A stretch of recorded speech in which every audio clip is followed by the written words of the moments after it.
شپږیزه ووایه سره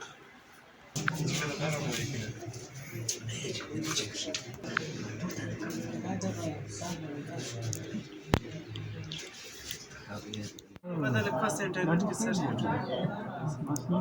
څه شو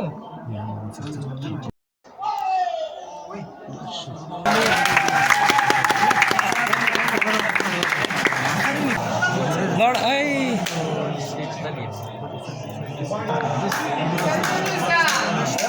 دا منډه کده ته په منځ دي دا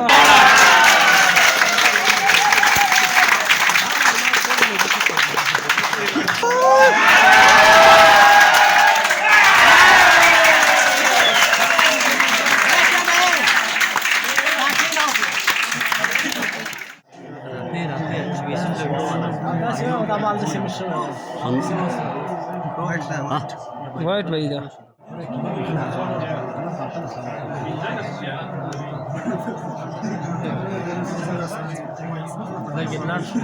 وضع شعب كيجي بي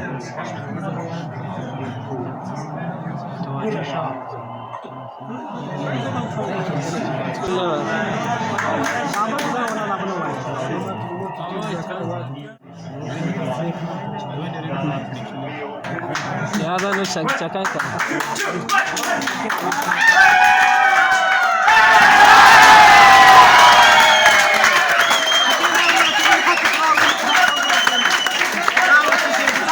لغا بكينا ويا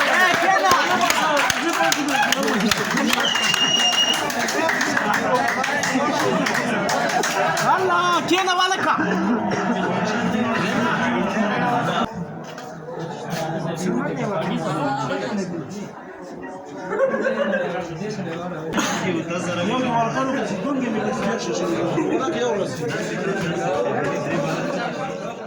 جوړ ویا د نننۍ لوبې مبارکي ټولو هیوادوالو ته وایم دلته موږ لوبه ډېر په شوق سره وڅارله یو دکان کې آیسکریم خانه کې تلویزیون و په دې کې تقریبا تر 200 زیات مینوال راټول شوي وو چې دلته یې لوبه نه نږدې څارله ډېر جالبې صحنې او ډېر جالبې شیبې وې واقعا ډېر زیات خوند مو ترې واخیسته نو د دې زیاتو نندارچیانو له جملې څخه یو هم دا محترم ورور دی اول به انشاءالله خپل ځان راته معرفي کړي نو مهرباني اول موږ خپل ځان راوپېژنئ بسم الله الرحمن الرحیم نوم مې عابد ده د خوست پوهنتون شیخ زاید کې محصل یم د حقوقو پوهنځی واقعیت لوبه مو له نږدې وڅارله او له لوبې نه مو زیات خوند واخیسته ډېره مننه واقعا د افغانستان د کرکټ په تاریخ کې لومړنۍ لوبه وه چې له پاکستان څخه مو وګټله ډېرې جالبې شیبې وې ټولو ته داسې نه ښکارېده اول کې هغه کوم وکټ چې ولاړې ټول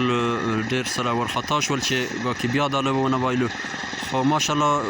وروسته لوبغاړي ښه وځلېدل نو ستاسو پند د چا لوبه مو ډېره خوښه شوه او لوبې نه مو څومره خوند واخیسته څنګه لوبه وه په عموم کې مننه لومړی خو د لوبې مبارکي تاسو ته ستاسو چینل ټولو لیدونکو کتونکو ته